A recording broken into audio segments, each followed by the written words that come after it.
तर मित्रांनो, T20 world cup 2024 मध्ये गुरुवारी 6 जून अमेरिका संघाने माजी विजेत्या पाकिस्तानला पराभवाची धूळ चारली. अत्यंत रोमांचक झालेल्या या सामन्यात अमेरिकेने सुपर ओव्हरमध्ये बाजी मारली. अमेरिकेच्या या विजयात भारतीय वंशाचे सौरभ नेत्रवालने मोलाचा वाटा उचलला. सुपर ओव्हरमध्ये त्याने अमेरिकेसाठी गोलंदाजी करताना त्याने 19 धावांचा बचाव केला आणि त्या संघाला विजय देखील मिळवून दिला. त्याआधी सामन्यात त्याने 4 षटकात अवघ्या 18 धावा देत मोहम्मद रिजवान आणि फतेपूर अहमद याच्या विकेट्स घेतल्या होत्या. त्यामुळे अमेरिकेच्या क्रिकेट चाहत्यांसाठी तो हिरो झाला. पण मुंबई जन्मलेला सौरभ अमेरिकेत कसा पोहोचला हा प्रश्न अनेकांना पडला असेल. त्याबद्दल थोडक्यात जाणून घेऊया. 16 ऑक्टोबर 1991 साली क्रिकेटची पंढरी मानल्या जाणाऱ्या मुंबईत सौरभचा जन्म झाला. सौरभने अनेक मुंबईप्रमाणे क्रिकेटचे धडे गिरवायला सुरुवात केली. तो मुंबईकडून वयोगटातली क्रिकेट खेळू लागला. 2008 व 2009च्या कुचीबिहार ट्रॉफी स्पर्धेत त्याने 6 सामन्यात 30 विकेट्स घेतल्या.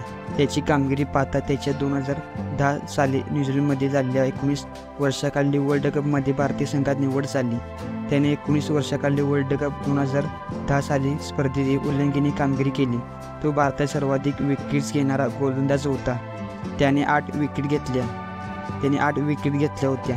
तो त्यावेळी के. राहुल, अक्षर पटेल, मयंक अग्रवाल अशा भारतीय संघाकडून खेळाबरोबर त्याचा वर्ल्ड कपमध्ये पाकिस्तान संघात बाबर आझमही होता.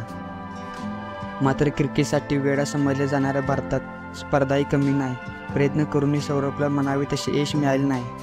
तो 2013 मध्ये मुंबईकडून एकमेव रणजी सामना खेळला, ज्यात त्याने कर्नाटक विरुद्ध 3 विकेट घेतल्या. या दरम्यान त्याने कॅम्प्युटर सायन्समधील पदवी शिक्षण पूर्ण केले आणि त्यानंतर त्याने पुढील शिक्षणासाठी अमेरिका गाठली. तो अमेरिकेत आरोग्य कंपनीत सॉफ्टवेअर इंजिनिअरिंग म्हणून काम करू लागला. असे असले तरी क्रिकेट मात्र त्याची सुटली नव्हती. तो वेळ मिळाल तसे क्रिकेट खेळत होता.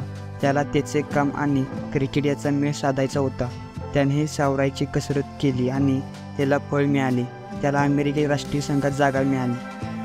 अमेरिका क्रिकेटमध्ये पाय रोखण्याचा प्रयत्न करत असताना सौरभ या संघाकडून खेळू लागला. त्याने 2019 ते 2021 दरम्यान 27 आंतरराष्ट्रीय सामन्यात अमेरिका संघाचे कर्णधारपद सांभाळले. या दरम्यान त्याने 11 विजय आणि 15 पराभव स्वीकारले. डावखुर वेगवान गोलंदाज असलेल्या सौरभने आतापर्यंत 48 वनडे खेळले असून 73 विकेट्स घेतल्या, तर 29 आंतरराष्ट्रीय T20 सामन्यात 29 विकेट्स घेतल्या आहेत. तर मित्रांनो, व्हिडिओ आवडला असेल तर चॅनलला सबस्क्राईब करा. जय हिंद, जय महाराष्ट्र.